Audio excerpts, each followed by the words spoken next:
So, good evening and welcome, everybody. My name is Janine Birtwistle, and I'm part of the polio team here in Great Britain and Ireland, alongside Judith Diamond, who's our National Polio Plus Advocacy Advisor, Eve Conway, who's on the Countdown team, and Keith Paver and Derek Rothwell, who are End Polio Now coordinators. So, without further ado, I would like to thank our two speakers for this evening. The main presentation is by Dr. Hamid Jafari, who is the Director of Polio Eradication for the World Health Organization Eastern Mediterranean region, and Afghanistan and Pakistan. Surprisingly to some, that it actually falls in something that's got the word Mediterranean in it, but it is indeed part of the Eastern Mediterranean region. And Dr. Hamid has been so involved with the polio campaign for many, many years, and he knows Afghanistan and Pakistan very, very well indeed. So, without further ado, I'd like to hand over to Hamid, and then I will introduce Masood a little bit later. So, Hamid, over to you, please. Thank you very much, Janine and Judith and colleagues in Great Britain and Ireland for this opportunity. It is always a real pleasure and extremely inspiring for us in the polio eradication program and me personally to have the opportunity to speak to Rotarians around the world. Because without your support, motivation, and inspiration, we would not have made the kind of progress we have made and will not overcome the challenges that remain in achieving our ultimate goal. So thank you for this opportunity. Janine asked that I make a slide presentation.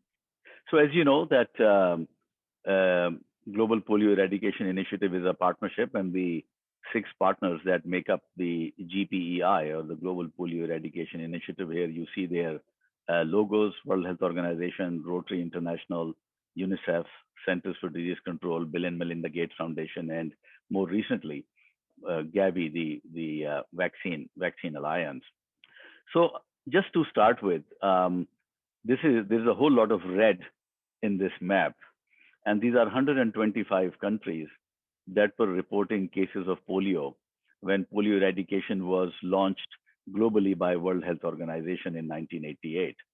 After the World Health Assembly resolution, when all the governments around the world committed to this goal, even though Rotarians started the movement in 1985, and it was largely from their efforts that there was actually a resolution in 1988.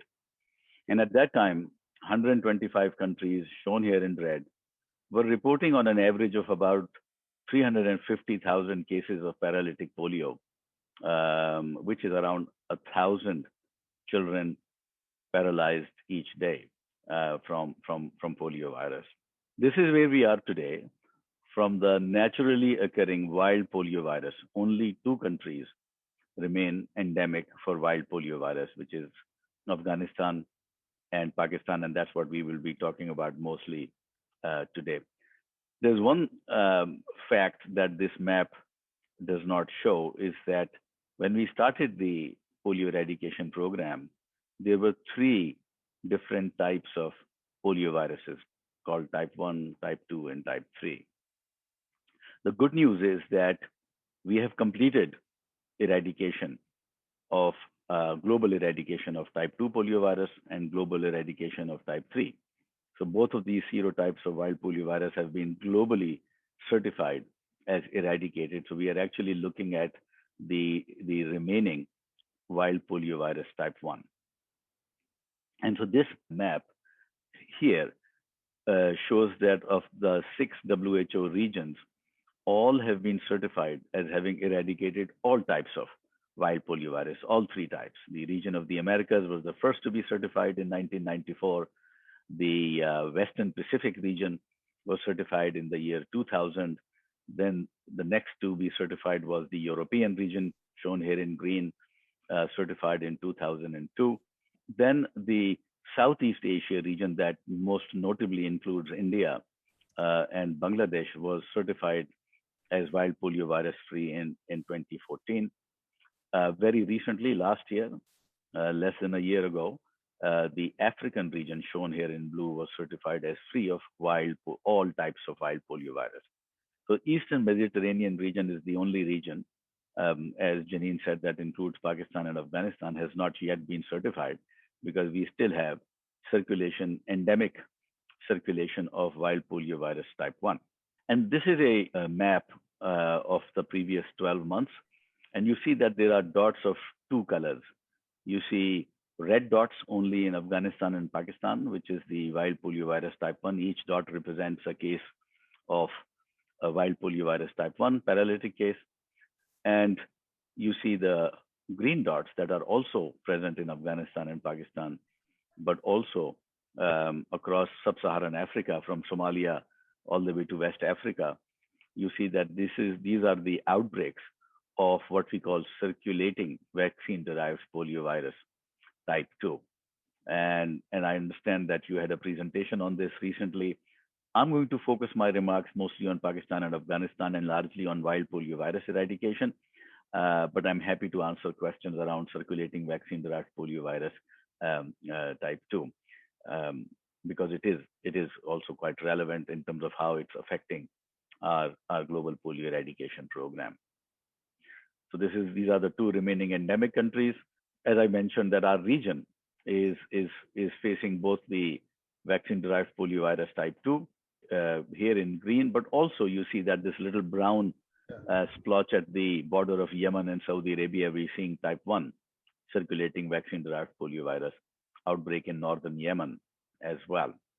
And this is again the sub-Saharan Africa that I was talking about, of the extensive CVD-PV2 circulating vaccine-derived poliovirus type 2 outbreaks.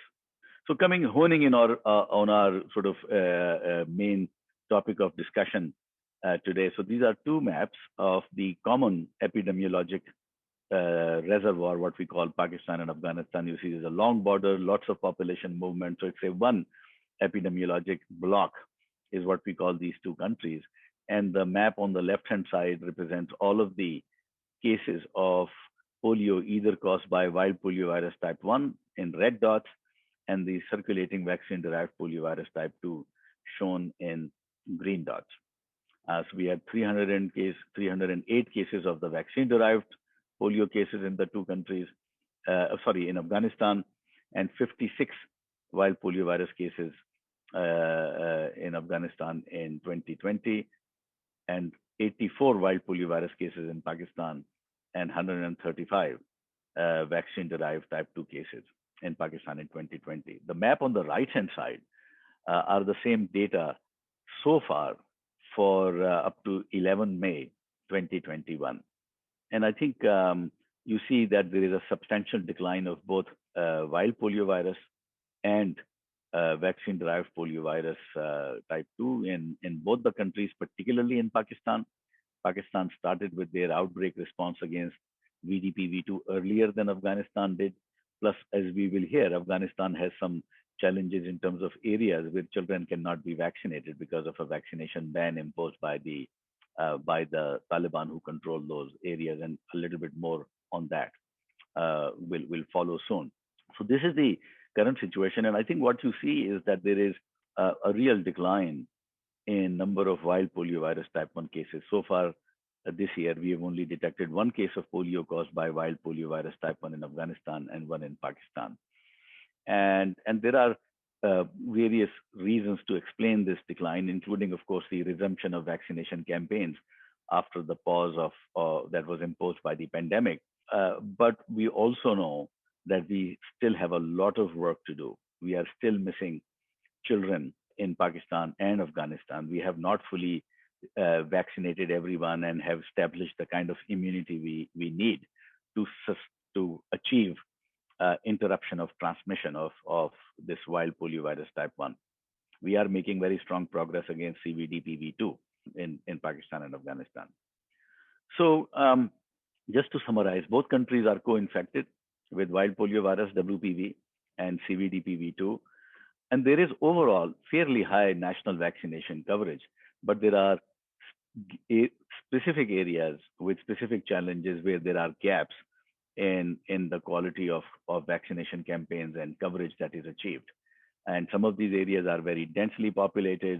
They are urban and peri-urban areas, and many of them are actually settled by migrant communities, mobile communities, and particularly communities that have been displaced. And they have come and settled in areas where they don't receive any other services other than polio. So there's growing frustration in these communities. As I mentioned, there is large scale population movement. So both of these countries have to succeed together. If we succeed in one country only, it gets reinfected from the other side. We've seen that happen before. Afghanistan was able to interrupt its poliovirus transmission, but then it got reinfected from Pakistan. And I think the same will happen if Pakistan stops transmission and if there is still transmission in Afghanistan. So they both need to succeed together. As I mentioned, there are significant issues of access for vaccination campaigns in areas that are under Taliban control. And that's largely because of some of their security concerns, given the escalation of air war in Afghanistan in recent years. Not because the Afghan Taliban are against polio vaccination. It's in fact the opposite. They have always been supportive of polio eradication campaigns. In fact, the program started in Afghanistan when the Taliban were in government. We still are working very closely with them, negotiating with them to reverse this ban. We are making progress, but it's been a long time since this ban has been in place, largely because of the security considerations that they have. And after, of course, the recent developments of US withdrawal from US and NATO forces withdrawal from Afghanistan, there is a growing uncertainty in Afghanistan around the political and the security and conflict situation in Afghanistan. There is overall high level of vaccine acceptance in both Afghanistan and Pakistan, but there are clearly communities where there is a significant amount of refusal, either overt or covert refusal, and in some places it borders on hostility. And as I said, some of it is driven by the fact that there are many displaced populations um, who are settled in unplanned areas. They don't get any other services, but get frustrated when only polio drops come to their doors. So the program is working to address that as well, and I'll come to that. There are, of course, significant security issues, including particularly for our frontline health workers. You've seen periodically horrific news comes when our frontline workers, either in Pakistan or Afghanistan, are attacked or are gunned down. We had a very unfortunate incident in Jalalabad where 3 of our female frontline workers were murdered in cold blood in Afghanistan. And so this is a constant security issue that we have to manage and keep our frontline workers. And they are truly our heroes. Without them, we would not make any progress. And they have the courage that despite security concerns and attacks, they are still willing to go back out and vaccinate children in their communities. True heroes.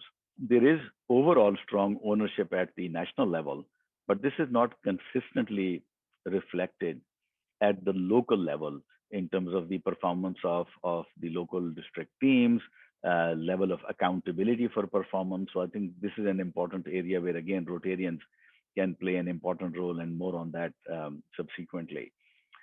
We, of course, have had a significant impact of COVID-19 pandemic on the program. These countries, particularly Afghanistan, has a very fragile health system, and there was further deterioration as a result of COVID-19. And we also had a 3 to 4 month pause in polio campaigns, at the beginning of the pandemic.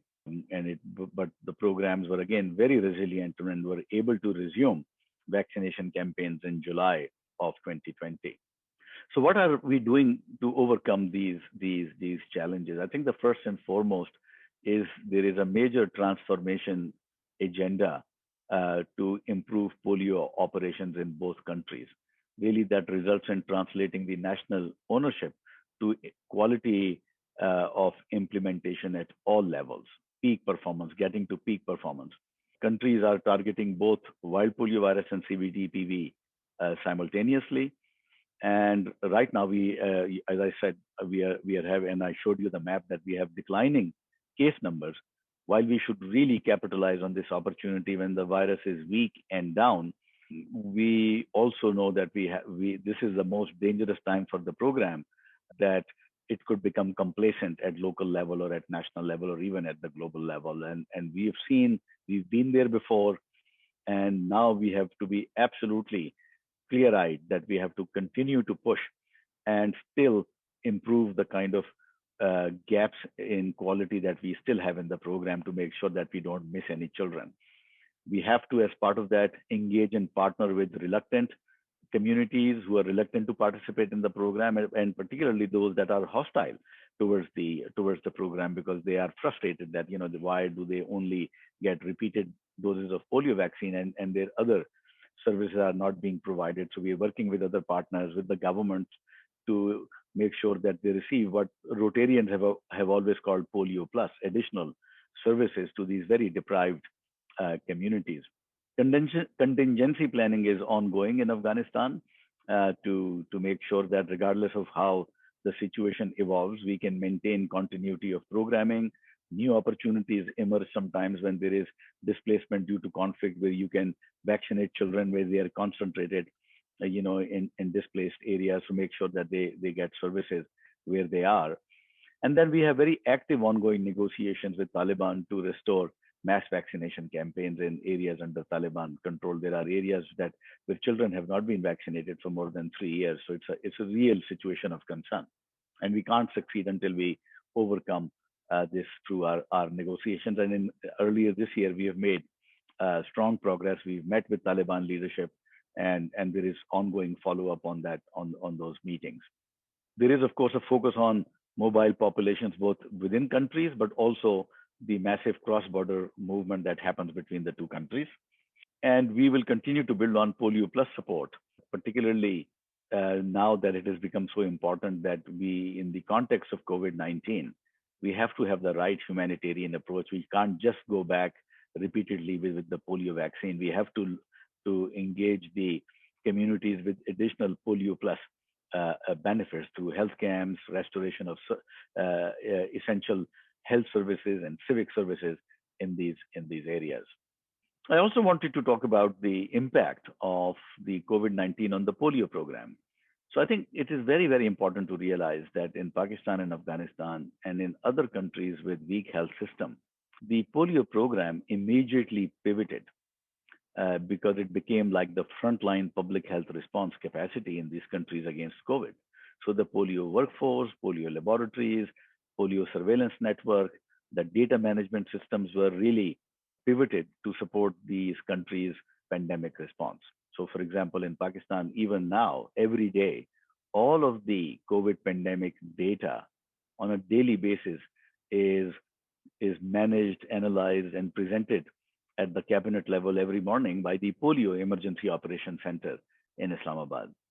The surveillance officers in both countries have trained thousands and thousands of health facilities in recognizing and reporting cases of COVID-19 and contact tracing. So they've played an essential role in surveillance for COVID-19, and they continue to play that role. House-to-house distribution of leaflets, information, personal protective equipment in these two countries. So the polio team has really played a pivotal role in these countries' response and continues to play against the COVID-19. There was a 4-month pause in our region in polio campaigns. So across the region, not only just Afghanistan and Pakistan, 80 million vaccination opportunities were lost during that pause, affecting 50 million children, most of them in Pakistan and Afghanistan. And it allowed the expansion of poliovirus transmission, particularly the type 2 polio that I showed you in the previous maps. There was some disruption in lab testing and specimen shipment because of movement restrictions, travel restrictions, flight cancellations. Now, I think this figure has been updated. Now we have more than 300 polio personnel that have been infected by COVID during their duties, both for COVID and for polio. And we lost 4 of our colleagues in our region, 3 of them in Pakistan and Afghanistan due to COVID because they were performing their duties. As I mentioned, campaigns resumed in July 2020 with specific COVID precautions, and surveillance is now improving, but it is not yet fully restored.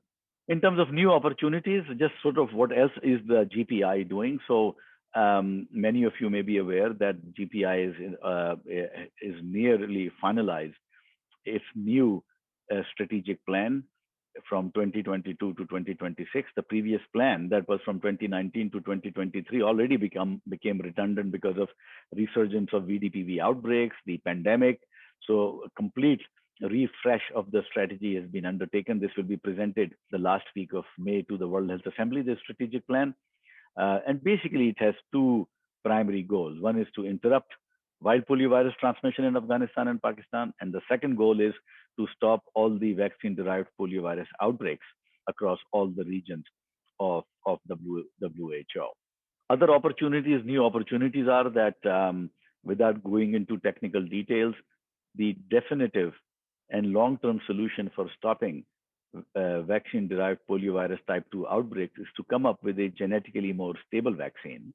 And that vaccine indeed was developed, has been developed. It has received emergency use authorization by WHO, and it has already been rolled out for the first time in Nigeria already, and is about to be rolled out in Liberia.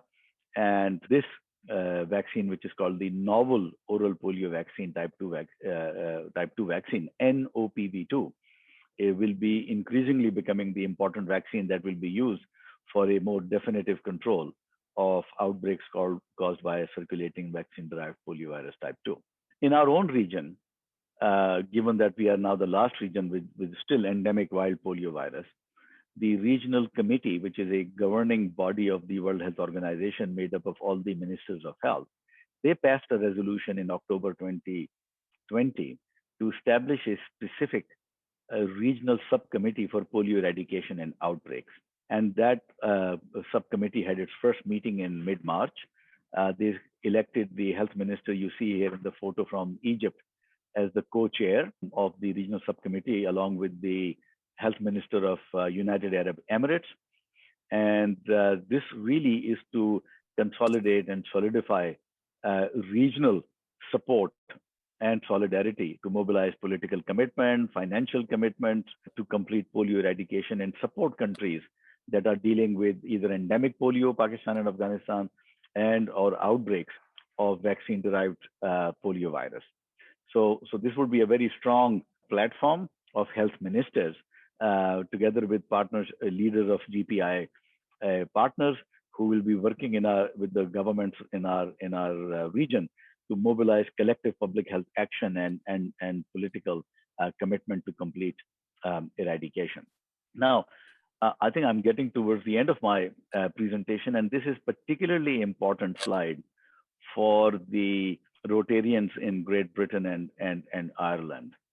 So global leaders pledged US $2.6 billion to eradicate polio at the Reaching the Last Mile Forum in late 2019 in Abu Dhabi. Within that, United Kingdom had announced that it would contribute more than almost 515 million US dollars to the GPEI. And UK has been a tremendous partner and leader in global polio eradication initiative, both for its leadership role internationally, but also UK provides GPI the most flexible funding, the least earmarked funding that really affords the program the agility, the resilience to respond to emerging challenges real time.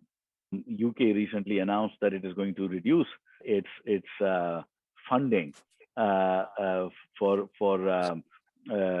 95%, which of course is of great concern given the important role that UK plays and its funding plays. And I think it is really important that as UK is coming out of a fairly hard won battle from COVID-19 within UK, like the US and other countries, UK is also starting to look beyond its borders globally and is looking at how it can contribute to controlling the pandemic globally.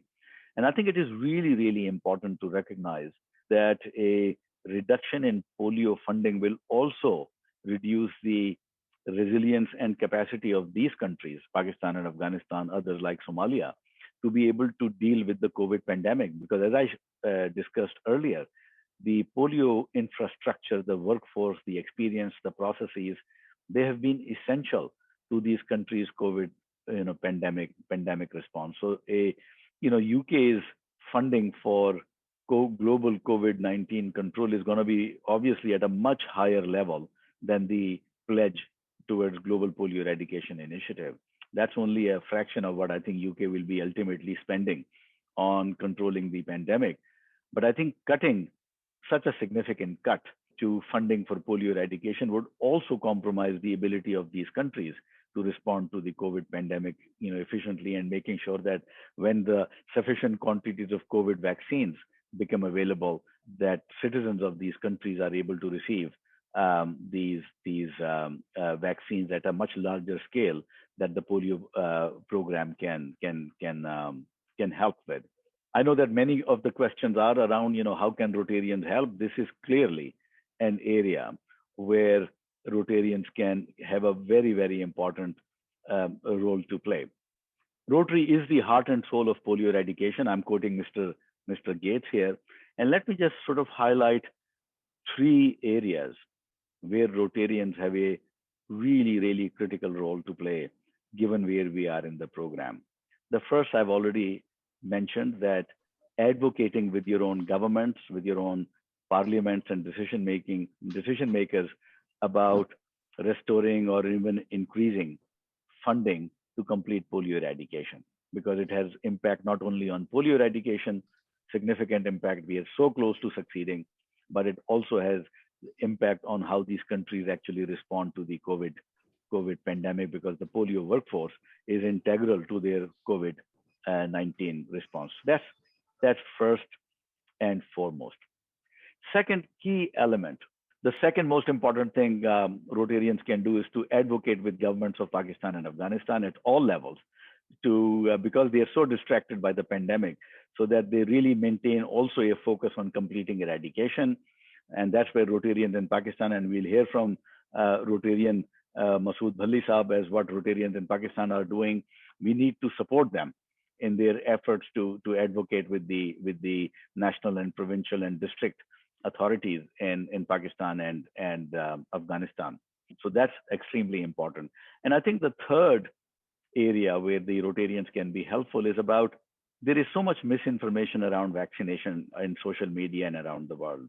There are communities in Pakistan and Afghanistan that, as I said, are mistrustful of the program because they're displaced, they're conflict affected. And on top of that, they're also facing the barrage of misinformation from the social media. Rotarians have an important role to play in helping building trust of these communities with the polio vaccine and the vaccination program and polio eradication. So at a community level, you are the voice of civil society. I think you have an important role to convey and build confidence in polio vaccine and the polio eradication program.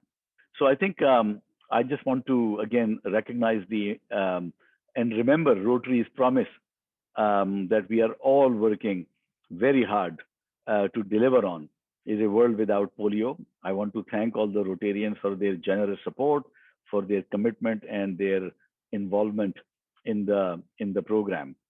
Thank you very much, and I'm happy to answer any questions. Back to you, Janine. Thank you very much, Hamid. I mean, you've clearly covered an awful lot of ground there, and I think people would do well to listen to the recording when that becomes available, because there are so many elements to it.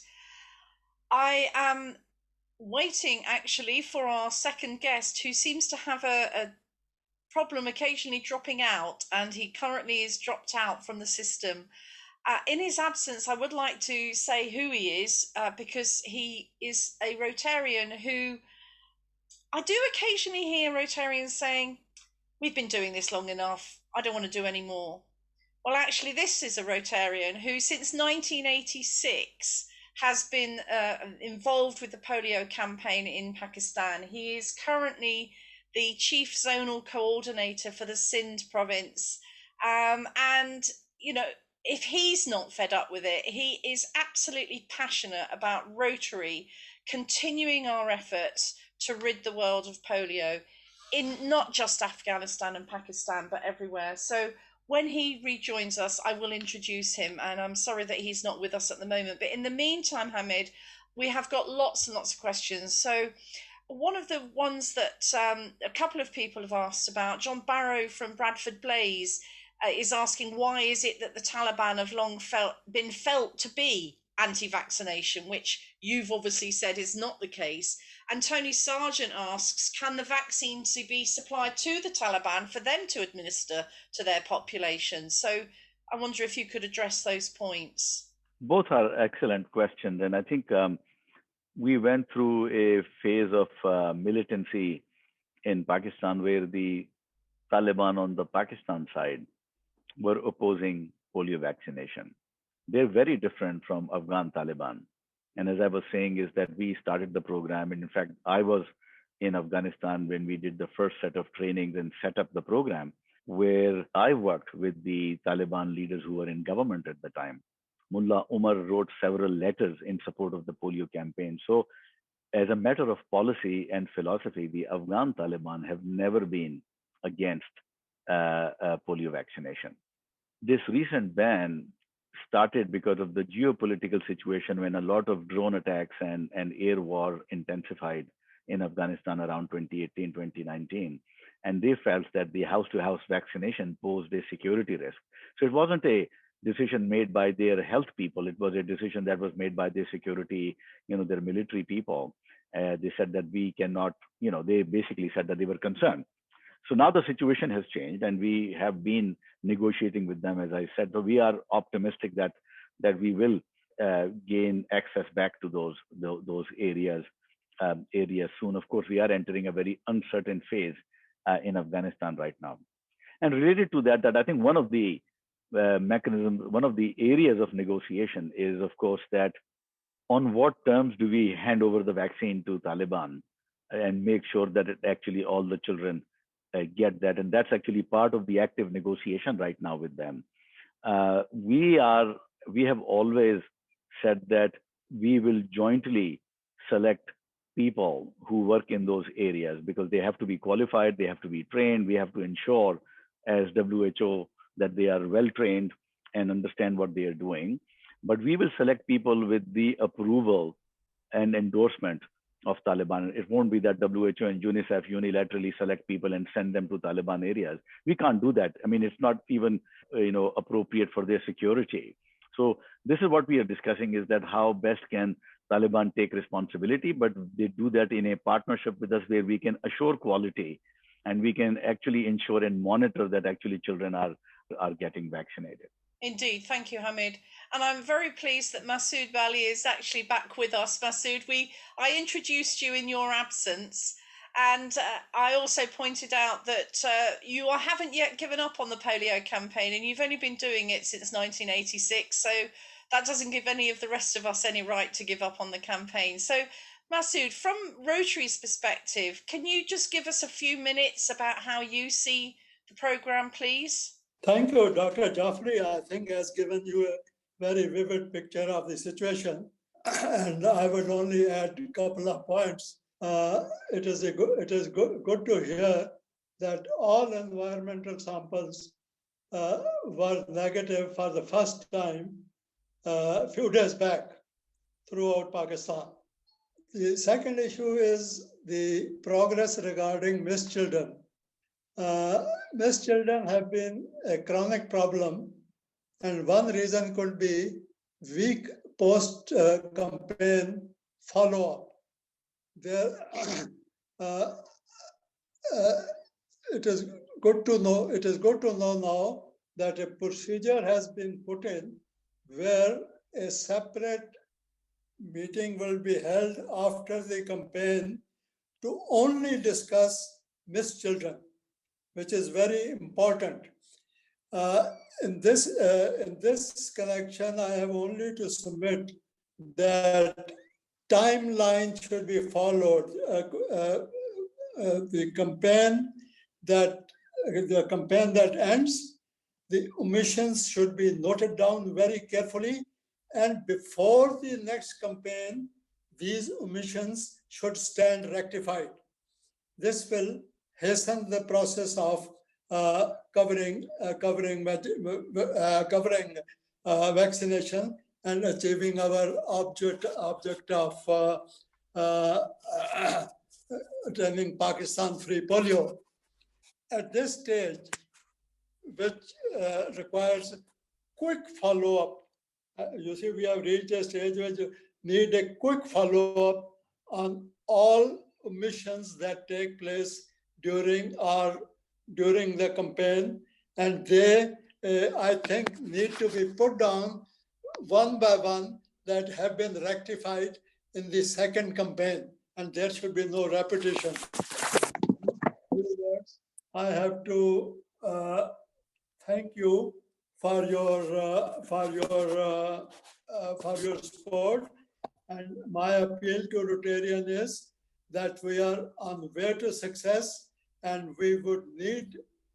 We are very grateful in the country for Rotarians all over the world, which has been supporting this program, and we hope this support will continue until we lick the issue. Thank you very much. Thank you very much, Masood. I would like to thank you and all your colleagues, your fellow Rotarians in country. Can you hear me? Yes. Yes, we can hear you, Masood. Masood's connection, unfortunately, doesn't seem to be very stable. But is the connection Masood, gone? Please pass on our thanks to all of your colleagues and to your teams. Can you hear me? Yes, I'm trying to mute you, Masood, because we can hear you, but you clearly can't hear us. Okay, let's move on with some other questions then, because Judith Diamond is actually asking about the withdrawal of the US and NATO troops from Afghanistan and the impact on the polio program. And you have covered that indirectly, Hamid. Is there anything that you can add to that in relation to the program? No, yes, absolutely. I mean, I think, as I said, that the withdrawal of NATO and US forces, as you all know, has created an uncertain environment as to how the government of Afghanistan and Taliban whether they will reach a peace process, or how is it going to all unfold?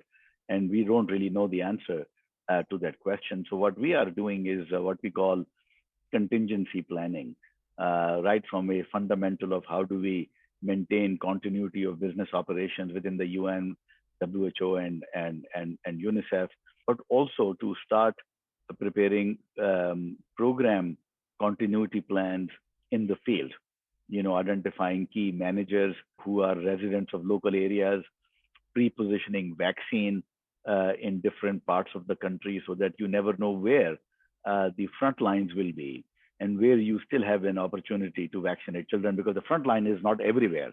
There are always children and families living in areas of where there isn't active conflict. So making sure that we have the logistical and operational resilience and flexibility to vaccinate children wherever they are. Also, sometimes these mass displacement provides an opportunity to vaccinate children in one place, whether it's, they are in displaced camps or whether they have crossed the border into Iran or in Pakistan. So we are working with those countries to be prepared that if there is going to be large scale displacement of population. We are hoping that none of that happens. We are hoping, of course, that peace comes to Afghanistan, but we are planning and building resilience for all different scenarios so that we are able to continue essential functions of the polio program. And number one is to maintain surveillance so that we don't go blind. We know where the virus is.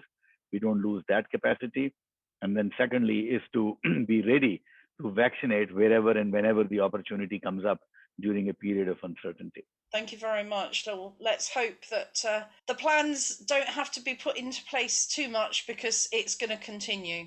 Just a comment for those of you, there's quite a lot of chat going on in relation to the UK government and the reduction in the aid situation from 0.7 to 0.5%.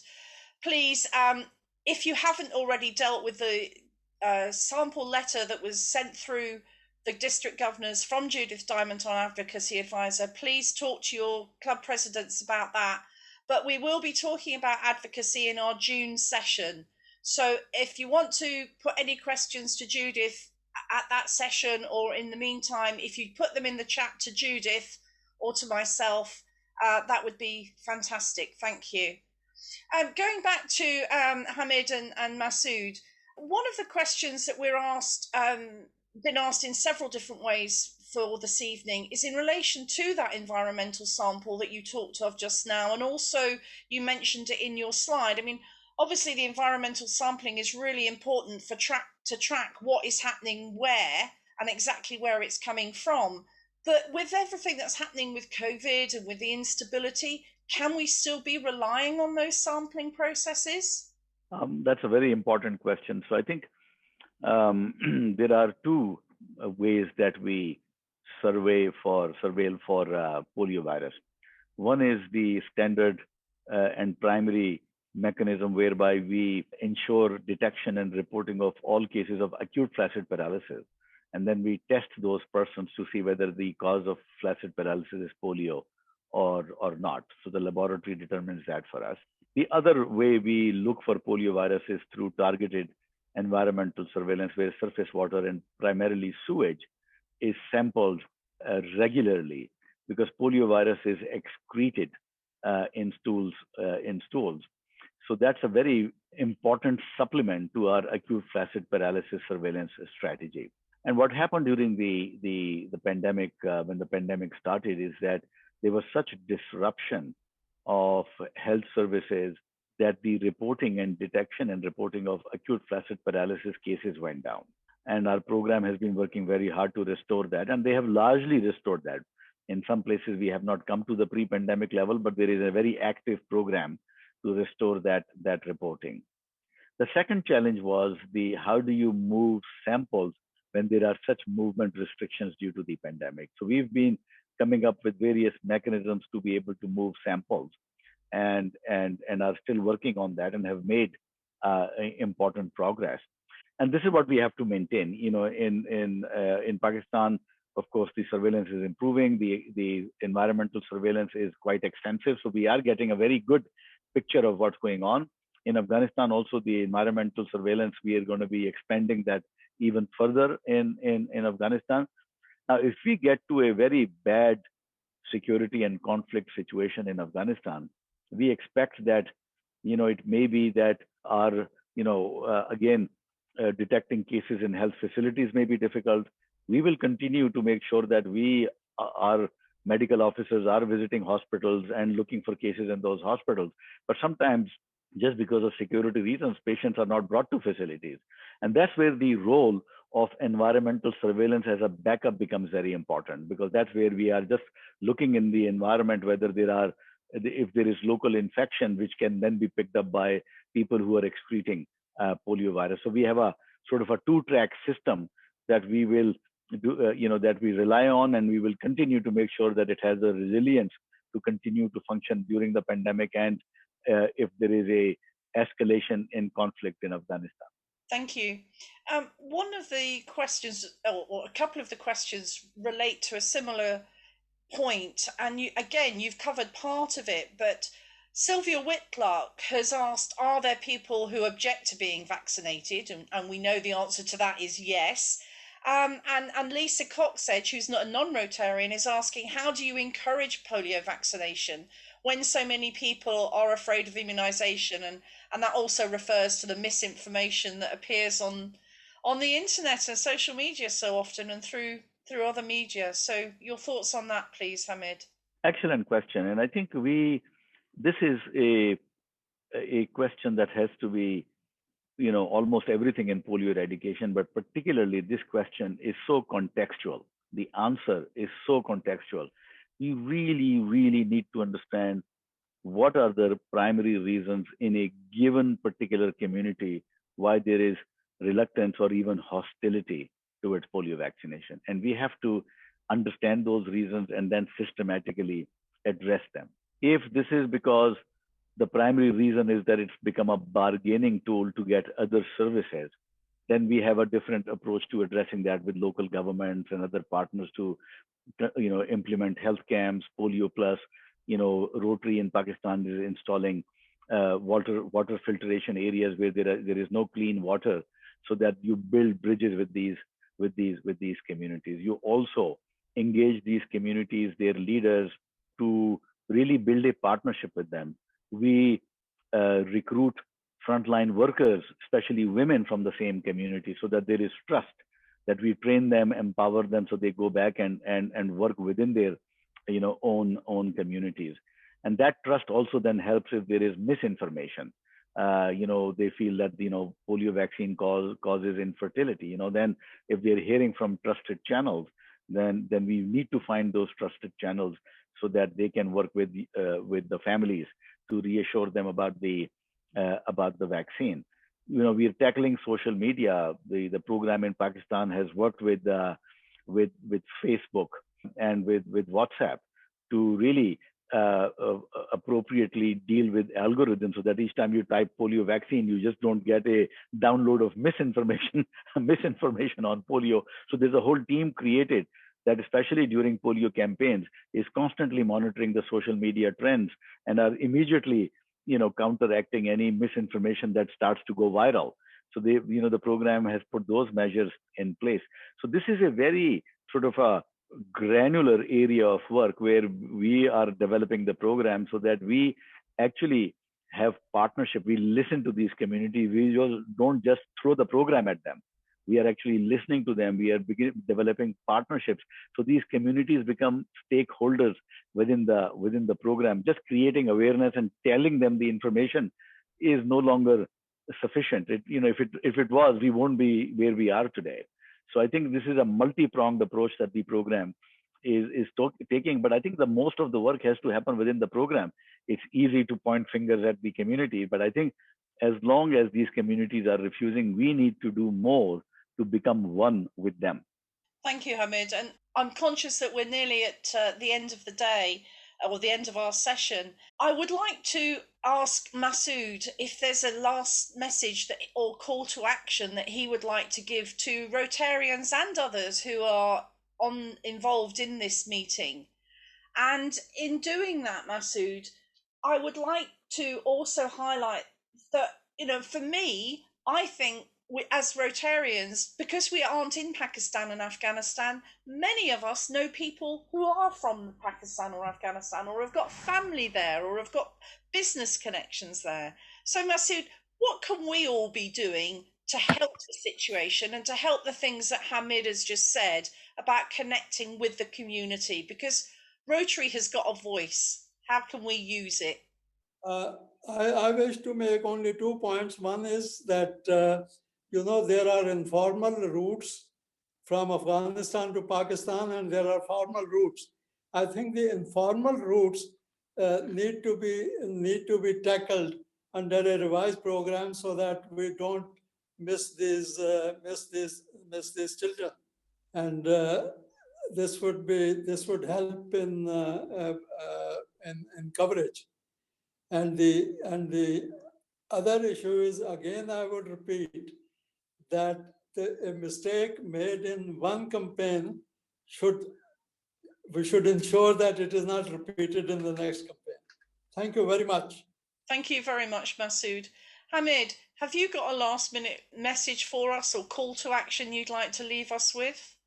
No, absolutely. And again, I want to really thank all the Rotarians who've joined this discussion today. And many of you, some of you are actually familiar faces that I've met in Rotary conventions before.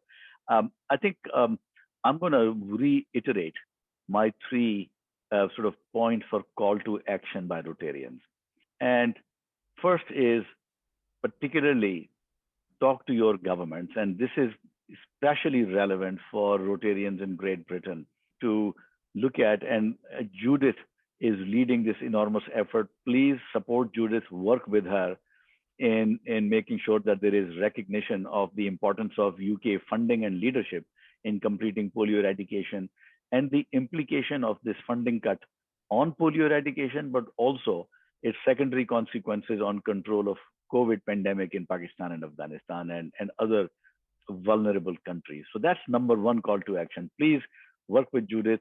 And if you're not in Britain and Ireland, please work with your own government to advocate for support for polio and polio funding. That's number 1. Number 2 is that please support Aziz and Masood in their advocacy efforts with governments at all levels in Pakistan and Afghanistan. Very, very important. Afghan Rotarians and then Rotarians in Pakistan, Aziz and Masood, those governments need to hear directly from Rotarians, influential Rotarians, that this is an important priority. That's very, very important. Third is the question that Janine was just asking. You have a very strong voice as civil society. You're the only partner that's putting its time, its money into the program without, any paid member or getting anything in return. You have immense moral authority globally on this program. Please communicate through Rotarians to local communities, the diaspora of Afghans and Afghans and Pakistanis in UK, in other countries. Talk to them, channelize appropriate information and support for vaccine through your contacts in the diaspora. I'll stop here. Thank you, Janine. Thank you, Hamid. Thank you to Masood and Hamid for giving us such a great insight. I know that time is now up and we need to close. I would certainly be very happy to listen for another couple of hours because there's so many questions that we haven't yet answered. There's so many things that people want to know and I would definitely like to know. But thank you for giving up your precious time. I know, Masood, it's quite late at night for you there in particular. Hamid, not quite as late as it is for Masood. Recording will become available on the Rotary Great Britain and Ireland YouTube channel. There's a polio playlist on there. I will send you all an email to the address that you registered at for tonight with the details for the recording and also for the PDF, a copy of the PDF from the slides. The next session, we haven't yet got the date fixed for it, but it will be in June. And it will be specifically for clubs in Great Britain and Ireland on the focus of advocacy and using the power of the media and how we can actually use our voices practically and the enormous benefits that come from doing so. So Judith will be one of our key speakers and we'll have a journalist helping us with that as well. Everybody is welcome to attend that, but you will bear in mind that the focus will be in relation to Great Britain and Ireland, but that means many of the messages will also be appropriate for anywhere else you are in the world, and indeed with our families and our communities, and giving that message for countries there the polio immunisation work is so essential. So please, it's coming up to the end of our Rotary year. We absolutely need all of you who are in a position to make a donation, please do so. If you're in a position to encourage others to do so, please do that, because we need the money to continue this absolutely vital campaign. And for every pound we do not raise towards the $50 million that we try to raise each Rotary year to become 100 million extra from the Gates Foundation, for every pound we don't raise towards that 50 million, it's £3 we effectively are losing.